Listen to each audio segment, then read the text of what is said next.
Hey guys, welcome back. Today I'm going to show you some of the updates that I did to this car, the 1988 Trans Am GTA. I recently got this car smogged, which is no real easy feat for the state of California, let me tell you. It's got a lot of discontinued parts that are just really hard to find. So I'm going to show you some of those things that I did to this car to make sure that it did pass California smog, and some of the other things that I did to make this car a little bit more drivable. So let's get straight into it.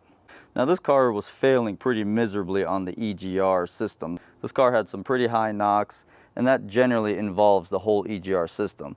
So I had to replace the EGR valve, EGR solenoid, and verify all of the EGR vacuum lines were routed correctly. I also had to remove the intake plenum and clean out all of the EGR passages.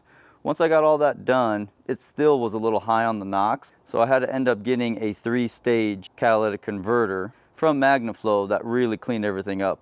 And I do stress out on the 3-stage part because those are the only catalytic converters that will actually clean up the knocks. So with that, I was able to get this car to pass emissions, get it insured, registered, and now I'm driving it daily. Now this is the new catalytic converter I was talking about. This is the 3-inch MagnaFlow 3-stage catalytic converter. This car here has the single converter option, but other cars do have the dual converters. And I also did my best and worked on the exhaust and got most of the leaks out. So she actually sounds pretty decent. Hit it.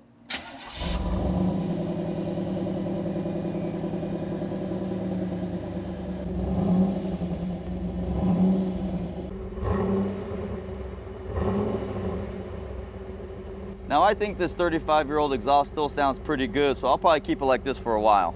Now for some of the interior work that I did to this car, I ended up removing the complete digital dash so I can change out all of the bulbs. Some of them were burnt out and some of them were just kind of weak due to age. I do want to mention that this car takes the 168 bulbs, not the 194 bulbs. The 194 bulbs are for the standard dash, but the 168, since they're a little bit brighter, are designed for the digital dash, which gives it a real nice appearance, especially during the daytime.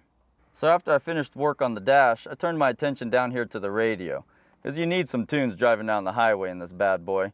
Now this original radio didn't really work very well. The reception was very poor, actually doesn't get any reception at all, and there was a tape stuck in the tape deck. Now I did want to keep this car all original, so I did want to enjoy having a factory radio that works.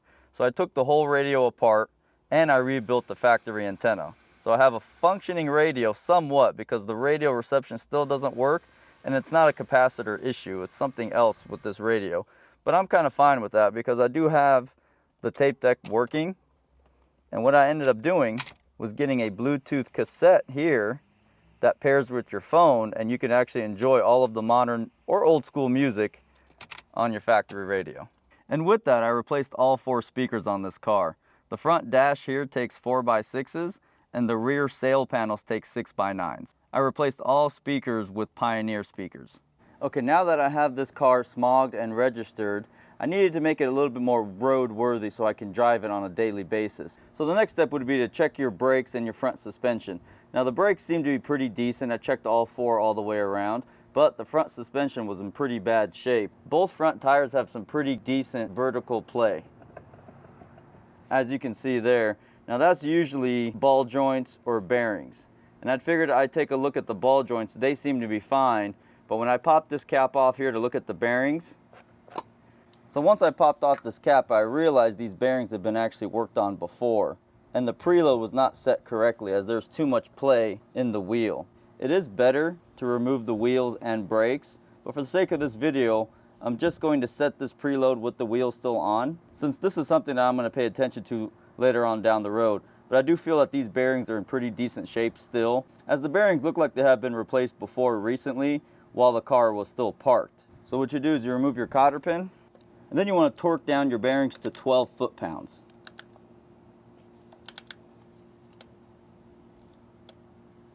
Once at 12 foot-pounds, give them a good spin.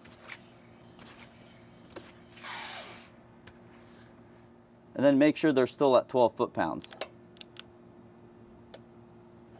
Spin them one more time. And then loosen the bearings a little bit. Now hand tighten the bearings until you can fit the cotter pin into the hole.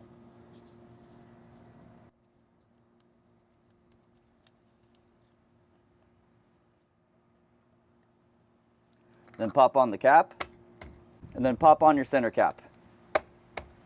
Now these bearings should last me a few months. I'll probably rebuild the complete front suspension, so I'm not too worried about them as it is. But I do still have some side-by-side play, as you can see there, and that's generally due to some worn steering components, and I'll show you right now. As you can see, most of the play is coming from the idler arm and the drag link, but I will probably replace all of the steering components to give the car a nice tight feel. But for now, tightening up the two front bearings definitely took a lot of play out of the actual wheels themselves. It does drive down the road a little bit better. I have tested it.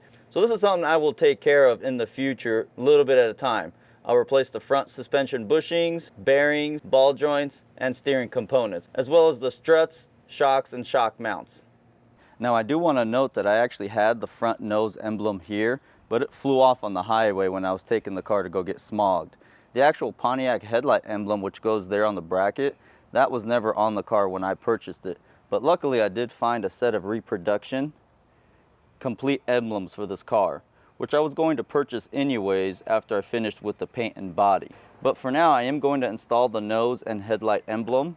I will probably put these on just temporarily. You can see here they're double-sided tape. So I'll probably just put it on and then just put a little clamp here on this little stud to keep the emblem into place temporarily, so I could just drive it around with a little nicer aesthetics. Now it's time to go for a spin. So where are we going? You don't need to know.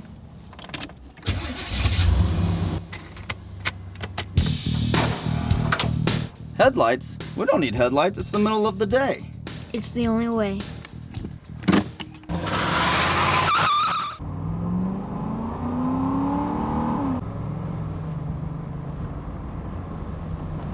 Now for a 35-year-old worn out suspension, the car rides and drives pretty smoothly.